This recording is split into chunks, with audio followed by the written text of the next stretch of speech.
He's not greed. He has no pride. He's walked out of his house and handed over his house to this gentleman. And yet at that level of giving, I'm still stingy. Why? Because I have not given you the source of the house, the source of the car. What people are distributing and giving is not what has made them who they are. That part that defines them.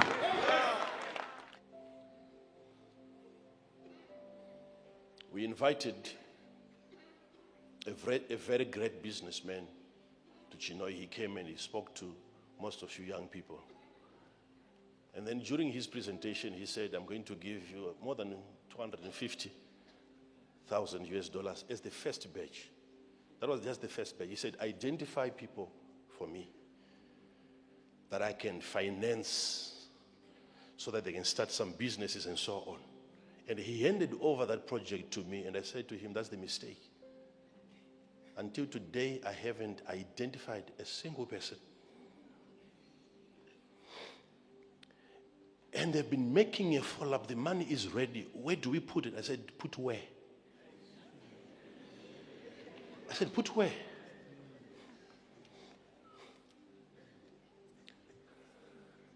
It was when they had now actually become too aggressive, wanting to know why. I said, we have taught our people already. I was just represent. I know some of you might have wanted it, but I was just trying to represent. We have taught our people. Understand that even at that level of giving, humans, by fallen nature, if they are fallen, they are selfish. Humans are selfish. Even if I pray for you so that you recover, there is an element of selfishness in that, unless I'm redeemed from the fallen state. Even people that you think are selfless, people that you think are not selfish because they give what they have, still there's an aspect of selfishness in giving.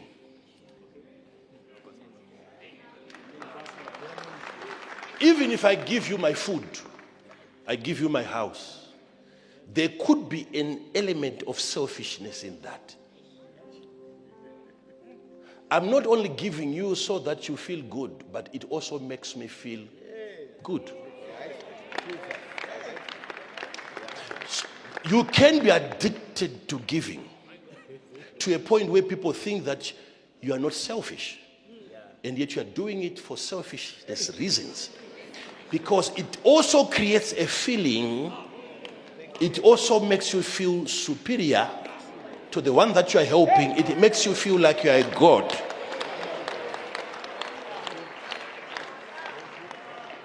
And people can actually rejoice if I give you a car. People can be happy if I give you my house.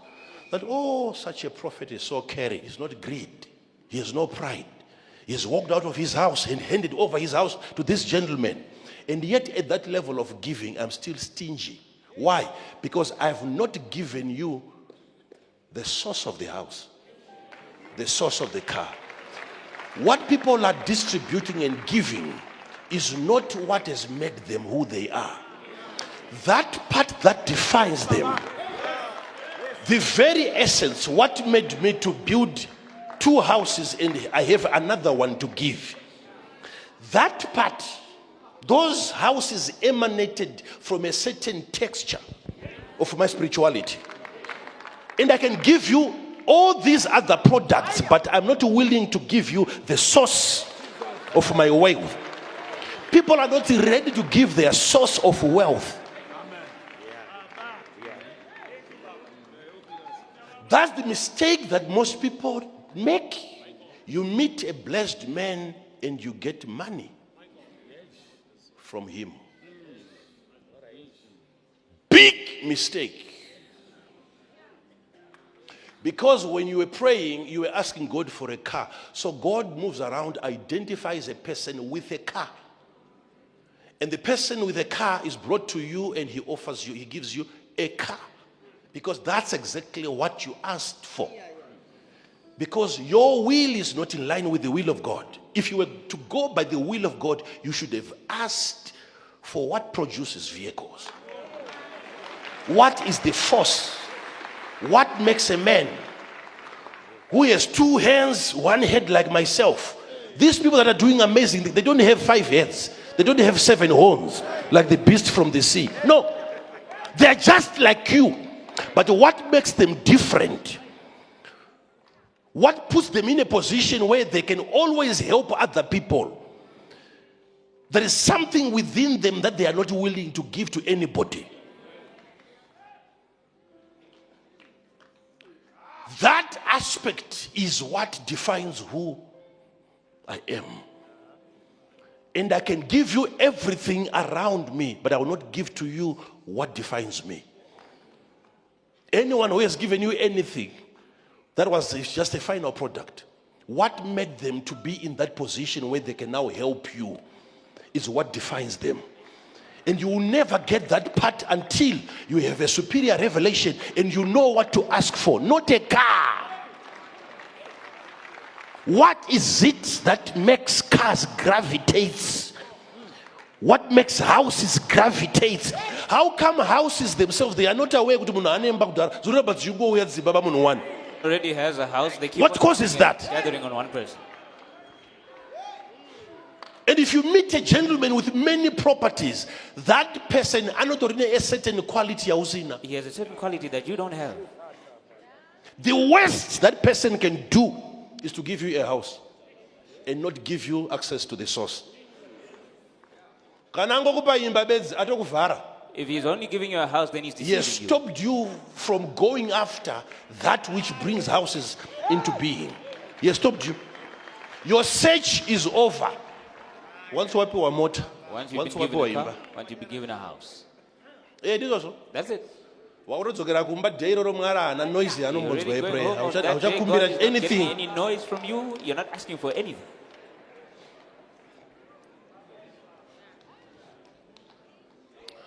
Sit down. Sit down. You see, the problem now is when you have one car and you got the car without having its source, it means that car is considered stolen. There is spiritual Interpol. It's that car gets flagged. It has left its owner. Because for that car to have its continual life, it must remain connected to its source. Just like fish has to remain connected to water. A tree has to remain connected to the soil. Human spirits, we have to be connected to God for our sustenance. So the moment we take a car from a person who has the right, who has the spirit for it, who has an anointing for it, that car, that house has become a prodigal house. It has gone astray. It has left its source.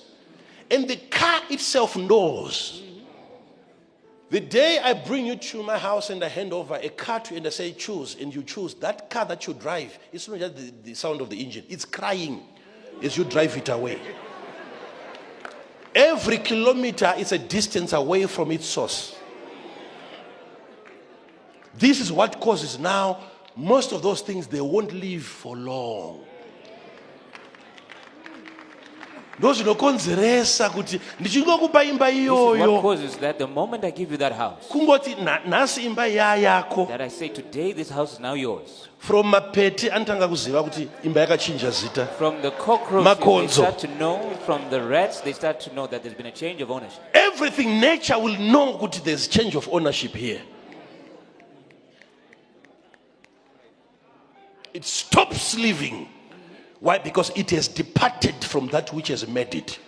So people are good at giving everything else except what defines them. The best I can give you if you get closer to me, because when you come close to me, the problem is that you get to see all this. And if I give you whatever is around me, I've given you what I've already produced. You don't have the capacity to reproduce that. Ona murikuonera mwana kuti iwewo wapiwa motikari So you've ikaita been given a accident. car and you have an accident. Hapasina mufaro And now there's no more joy pambapa. in that house. Ukafonerwa nemudzimai wako kuti If your wife is to call you ndaita accident, and say that she's had an accident, unotanga kubvunza kuti you start to question, mota iri sei? how is the car?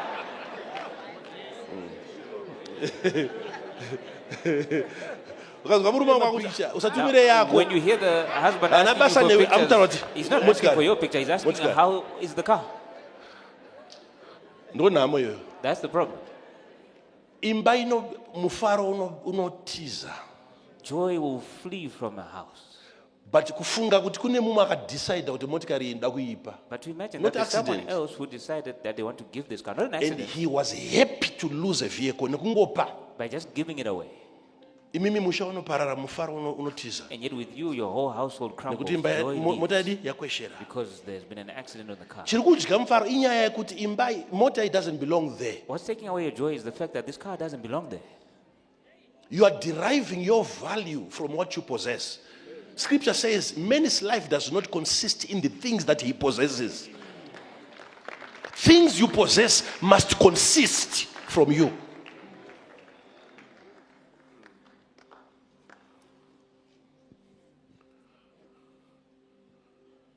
Take heed and beware of covetousness, for a man's life consisteth not in the abundance of the things which he possesseth.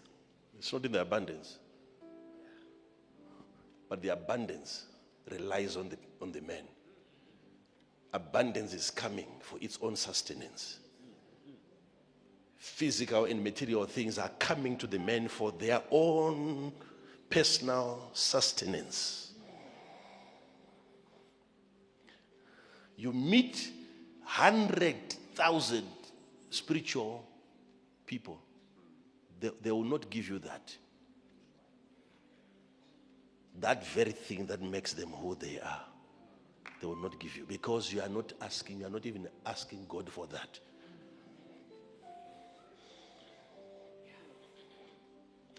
If you meet a spiritual person and you're asking for physical things, sometimes if I don't give you physical things, I'm trying to let you see that you are not in need of that. You are not in need of that. Yeah. You are not in need of that.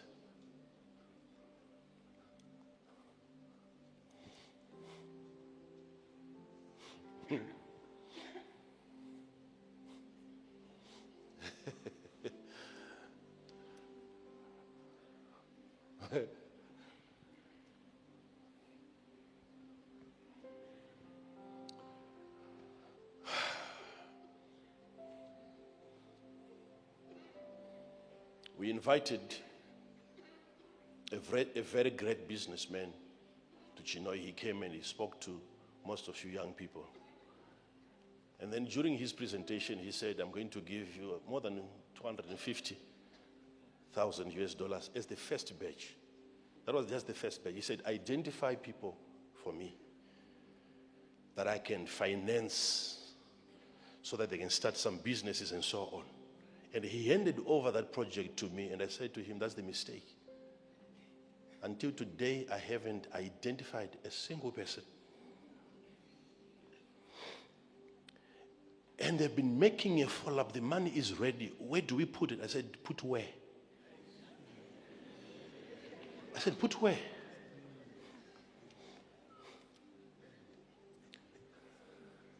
It was when they had now actually become too aggressive, wanting to know why. I said, we have taught our people already. I was just represent. I know some of you might have wanted it, but I was just trying to represent. We have taught our people. I said, you should have asked. We should have asked you, how much should we pay you so that you come and you reveal yourself to us?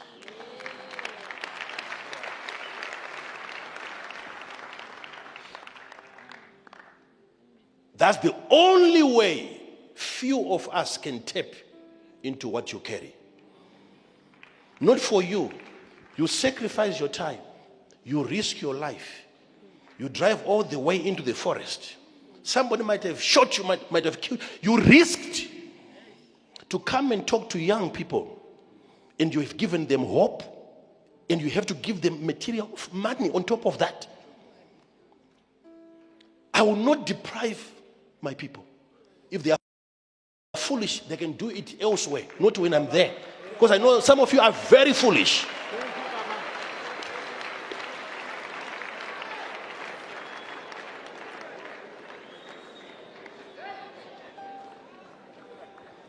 Sometimes I cry, I groan in the spirit with Mary. Spiritual children. Too physical, too carnal. I told him that you cannot bring a curse over these young people. They will be cursed. It's a blessing, yes, you're doing it out of a good heart. But I will not allow that to happen to them. The best that can, I wanted them to be in touch, get close to you, see you, and hear you. That spiritual transaction is more expensive. That's more value. But some of you, you meet a rich person and he spends 2 hours talking to you about his life. You are waiting for $1.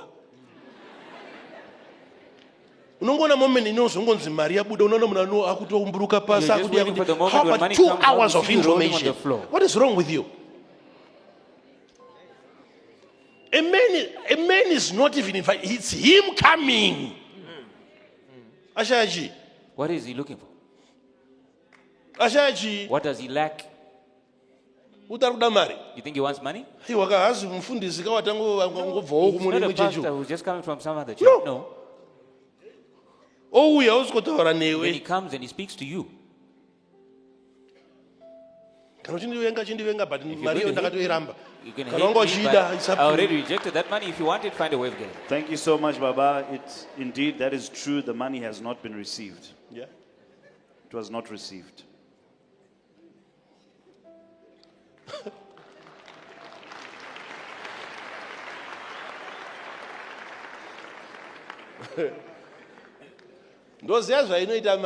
I know what money does. It creates beggars.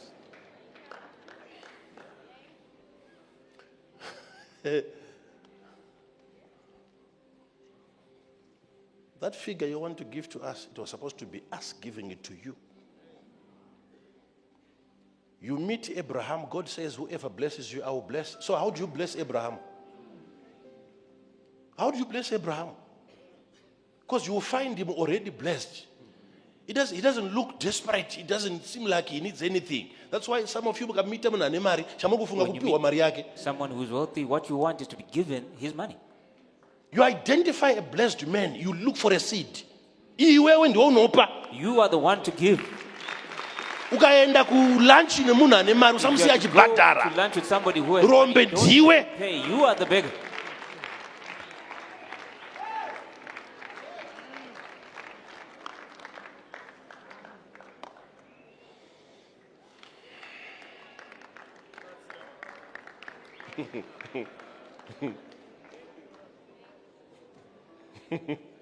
What I'm delivering here is the perfect will of God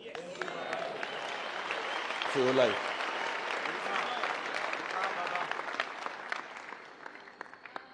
Perfect will of God. Man who has houses, many cars, the day that you say to him, talk to me about you. Your car is not the subject here. Your house is not the subject. You. Why is it that all these things, they find peace gathering around you?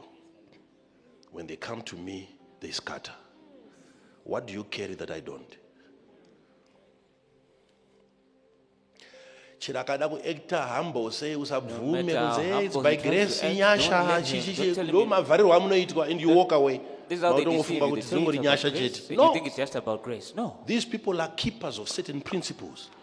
They won't tell you because that's the actual thing. No proper giving. That's proper giving. Awupiwe. Awudzwe. They won't tell you. Awudzwe. They won't tell you. My principles anositsa vanhu paunozona audzwe unogadzirirwa zvimwe that really elevate people, they won't tell you that. Go ahead and try that, you see. You're not going anywhere. Every man with a big ministry today, you ask him, so how are you doing it? It's grace. God's grace. It's just God's grace. And you agree to that? And you walk away? No. What I want you to understand, say, is in God, there are levels of growth that you attain.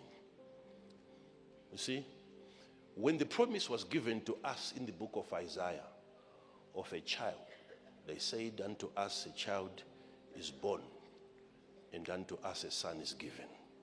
These are levels of maturity.